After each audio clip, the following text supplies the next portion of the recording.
जी नाज़रीन वैलकम कहने खुशामदीद कहने जी आया कहने तेन अपने प्रोग्राम बीतियां रुतां दे विच ते मैं तुहाडा मेज़बान सरफराज एक बार फिर तुहाडी खिदमत दे विच हाज़र हाँ नवां टॉपिक नवीं कहानी लैके।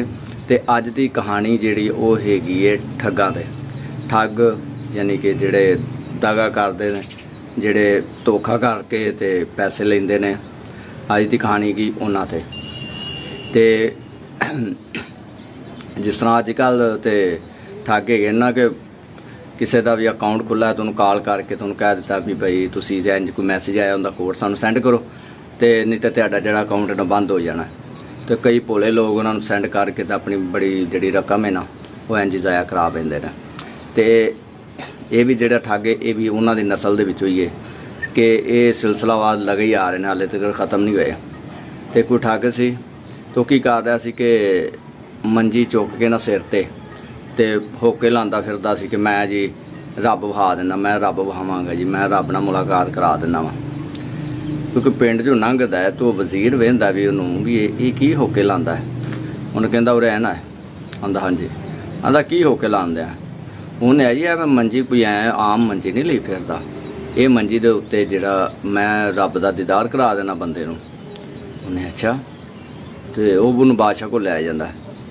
बादशाह नूं कहंदा भी चल भी मैनूं दीदार करा। वो कहंदा बादशाह सलामत इंज नहीं, ये कोई दिन रखो मेरे नाल सारी दिहाड़ी खलक इकट्ठी होवे ते उन्हां दे सामने मैं तुहानूं रब विखावांगा, इंज नहीं। ते नाले मैं भई इन्ने पैसे लांगा, मैं कोई रुपया उन्हां वक्तां दा ला लो कोई 20,000 या 30,000 मैं लवांगा। उन्हें है ठीक है, वो दिन रख लेंदे ने। उस दिन ते बादशाह सारी आपदी खलकत सददा जिहड़ी वाम हुंदी है वो आंदे ने ते वो जी बड़ी वाम इकट्ठी हुई होंगी कि देखती भी अज भाजी बादशाह ने रब दा नाल मुलाकात करनी, दीदार करना है, आसमान का छत वाह जी वाह। तो वह की होंदा मंजी इंज पै जाती विचकार रख दिंदा है, साइडां ते वाम होंदी है। तो बादशाह नूं कहंदा हाँ जी पहले पैसे फिर तुसीं उत्ते चढ़ना। उन्हें ठीक है, उन्होंने भाई पहले दिंदा पैसे। तो उस तो बाद जिस तरह मंजी ते चढ़न लगदा ना तो बादशाह की बांह फड़ लैंदा है। बांह फड़ के उन्हें कन्न च एक गल कहंदा, गल की कहंदा है, कहंदा बादशाह सलामत जिहड़ा हराम दा होएगा ना उन्होंने रब नहीं जे नज़र आंदा तो छड्ड दिंदा दी बांह। वो आंदा ठीक है, आंदा एकड़ी गल अच्छा जी। वो हुण मंजी ते चढ़ के ते वेंदा तां नूं कोई शैद नज़र को नहीं आंदी, कदी इधर नूं वेख कदी इधर नूं वेख। रब नूं कित्थों नज़र आवे, उन्हें पता भी ठग हैगा।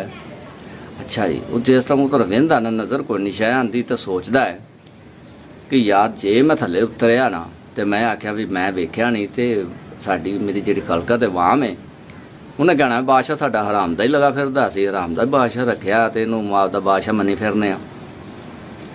वो की करदा वो सोच के थल्ले उतरदा कहंदा आह वाह जी वाह क्या नज़ारे, क्या कहने उत्ते दे फरिश्ते ते भाजी, क्या कहने ताज ते की स्टेज लगे हुए ने, की महफलों उत्ते सुभान अल्लाह ज़बरदस्त। वो गल कह के थल्ले आ जाता। अच्छा जी, जिस टाइम वजीर सुनता ना बादशाह बड़ा खुश होया थल्ले उतर के। वो आंदा उन्होंने कहंदा जिहड़ा हुंदा ठग उन्होंने कहंदा यार मैनू भी ना रब वहा। वो आंदा भी लिया तू भी पैसे थे। उन्हें यार मैं माड़ा बंदा मैं इन्ने नहीं दे सकदा। उन्हें चल तू अद्धे दे दे। उन्हें अद्धे पैसे लैके ना उन्होंने भी कहंदा चल मंजी ते चढ़ जा। वो जिस तरह मंजी चढ़न लगदा उन्दी बांह फड़ के उन्हें भी कन्न च इंज कहंदा। वो जिस टाइम मुँह चढ़दा तो वेंदा इधर उधर तो उन्हें भी कोई शै नज़र नहीं आती। तो वह की करदा वो भी सोचदा भी यार जे मैं आख्या ना मैनू रब नहीं नज़र आया या मैनू ते जन्नत नहीं नज़र आई तो बादशाह ने कहना है कि मैं वजीर हराम दा लेई फिरना वा, मैं इहदी छुट्टी कराना वा। तो वह भाई वो भी थल्ले उतरदा नज़ार कहंदा आह वाह जी वाह क्या नज़ारे, क्या कहने उत्ते दे। आंदा ज़बरदस्त। उन्होंने कहंदा ज़बरदस्त यार। थल्ले उतर के ना तो बड़ा खुशी का इजहार करके तो भाई चले जाते हैं। वो भी पैसे लैके निकल नुकल जाता आपते जिधर जाना होंदा चले जाते हैं। अगले दिन सुबह होंदी दोवें जने जा रहे होंदे ने वोक ते जा रहे होंदे ने। तो बादशाह कहंदा है यार वजीरा एक गल करनी तेरे नाल। आंदा हाँ जी बादशाह साहब हुक्म करो। कहंदा यार कल रब तेनू भी नज़र आया है कि नहीं नज़र आया। आंदा मैनू तो कोई नहीं नज़र आया। तो मैं तो उन्हें मेरे कन्न च ये गल कीती सी तो मैं तो उस बार कहा भी यार वहाँ वाम नूं वहाण वास्ते। उन्हें बादशाह सलामत नज़र मैनू भी नहीं आया।